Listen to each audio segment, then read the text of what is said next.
Salut à tous, aujourd'hui on se retrouve pour une vidéo review du set 10332, la place médiévale.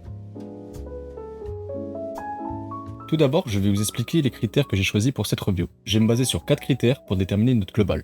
Les minifigures, l'expérience de construction, les fonctionnalités du set et sa possibilité d'exposition, et enfin son prix.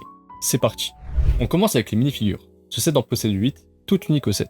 Premièrement, un membre du Wolfpack, très intéressant et il ira bien avec la minifigure qui sortira le 1er janvier, un chevalier Lion Knight, un collecteur d'impôts, une peintre, une charpentière, un enfant et 2 civils, ainsi qu'un chaton, une chèvre et un écureuil pour les animaux. Il y a donc pas mal de minifigures, mais vu le prix du set, je trouve que c'est un peu juste. Par exemple, le set 10305, le château des chevaliers du lion, qui coûte 170€ de plus, certes, mais possède en revanche 22 minifigures.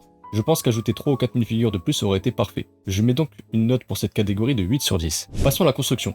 C'est un set de 3304 pièces, donc assez conséquent, mais pour comparer avec un autre gros set très connu, la Cantina de Mos Eisley de la gamme Star Wars, qui coûte 400€, ce dernier ne possède que 3187 pièces en comparaison. Ce set permet de découvrir des techniques de construction très intéressantes, avec des éléments modulaires et des pièces hinge permettant la rotation des bâtiments pour dévoiler l'intérieur des maisons. Il utilise aussi des pièces spécifiques pour des détails vraiment remarquables. Personnellement, j'ai pris beaucoup de plaisir à construire ce set. Cependant, il y a des points négatifs à souligner, comme l'utilisation excessive de stickers, ce qui gâche un peu l'expérience de construction. Il y a aussi quelques incohérences dans la création des bâtiments, par exemple un mur qui aurait dû être placé différemment. Si on le compare à son prédécesseur, le set 10193, le village médiéval, celui-ci avait un côté plus rustique et on ressentait mieux l'aspect médiéval de l'architecture. Ce set, bien que très détaillé, me fait davantage penser à des bâtiments de paysans qu'à une place médiévale.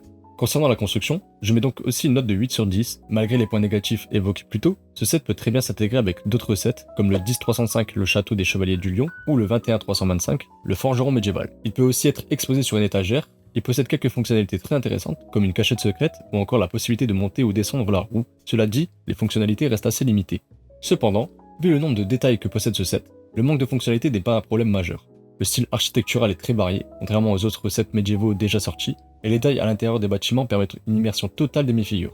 Il y a aussi des ajouts qui apportent de la vie et du charme au set, comme l'arbre. On trouve aussi des petits objets intéressants comme une charrette, une chaise que la charpentière est en train de réparer, ou encore un petit marché. Pour tous ces détails qui ajoutent du charme au set, je mets donc une note de 9 sur 10. Enfin, parlons du prix du set.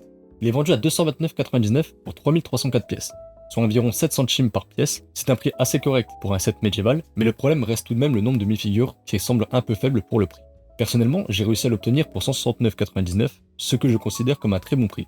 À mon avis, le prix idéal pour ce set aurait été entre 180 et 200€ plutôt que 229,99€. Si Lego avait proposé 2 ou 3 minifigures supplémentaires ou un prix autour des 200€, cela aurait mérité un 10 sur 10, mais en l'état, je lui attribue une note de 8 sur 10 pour son prix. En conclusion, je pense que c'est un set indispensable pour tout fan de Lego médiéval. Il s'intègre parfaitement dans n'importe quel mode de ce thème et ajoute de la vie à ses créations. C'est pourquoi je lui attribue une note finale de 33 sur 40, ce qui reste une très bonne note. Honnêtement, si vous hésitez à l'acheter ou si vous avez une opportunité à moins de 200€, foncez, il en vaut vraiment le coup. Merci à vous d'avoir regardé cette vidéo, j'espère qu'elle vous a plu.